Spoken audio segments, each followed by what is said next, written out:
For ReachMD, this is Audio Abstracts.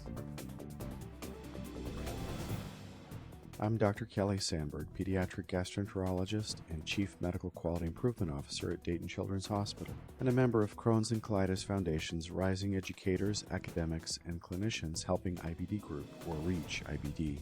I will be reviewing an article recently published in the Inflammatory Bowel Disease Journal titled Infliximab Trough Levels at Induction to Predict Treatment Failure During Maintenance.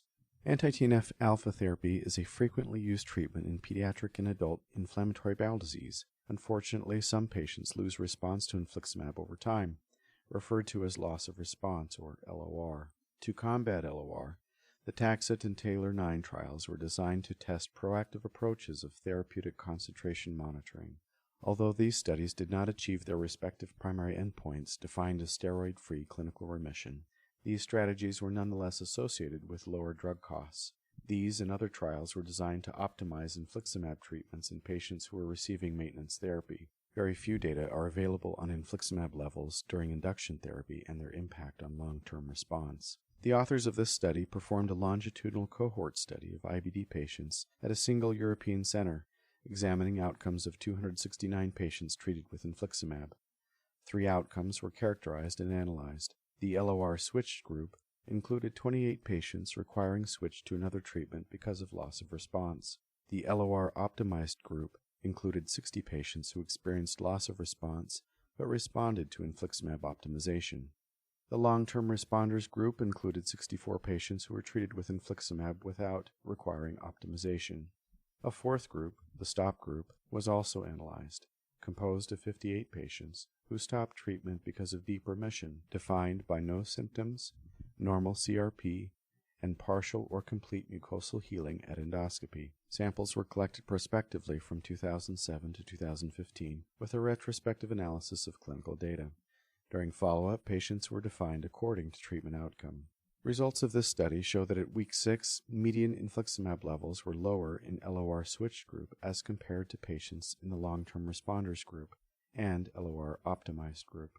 At week 2, median infliximab levels were lower in the LOR switched group as compared with the long-term responders, but was not significantly different for the LOR optimized group. In the LOR switched group, median infliximab levels at induction, weeks 2 and 6, were significantly lower when patients had been previously exposed to antitumor necrosis factor compared with naive patients. Detection of antibodies to infliximab occurred in similar rates to other published studies. This study characterizes infliximab levels obtained during induction at 6 weeks as trough levels, that is, between the 2nd and 3rd induction dose, which may not conform to standard view. Likewise, this study does not compare outcomes between 6-week and 14-week intervaled infliximab levels, that is, between the 3rd induction dose and 1st maintenance dose, as is common in other studies. Regardless of how the term trough is used, this study suggests that patients who do not respond to any optimization strategy have lower infliximab levels during induction at week 6, suggesting that infliximab levels measured early on in induction could predict treatment failures to infliximab during maintenance. This study also confirms that optimization helps decrease the presence of antibodies to infliximab. If you are interested in this topic or others on Crohn's disease or ulcerative colitis, the Inflammatory Bowel Disease Journal brings the most current information in clinical and basic sciences to physicians caring for patients with IBD and investigators performing research in IBD and related fields. Each issue contains cutting-edge original basic science and clinical articles on diagnosis, treatment, and management of Crohn's disease and ulcerative colitis from clinicians and researchers around the world.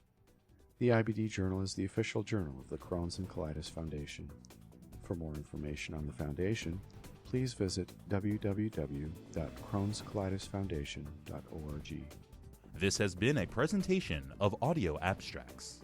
For more information and for reference links of this article, visit reachmd.com/audioabstracts.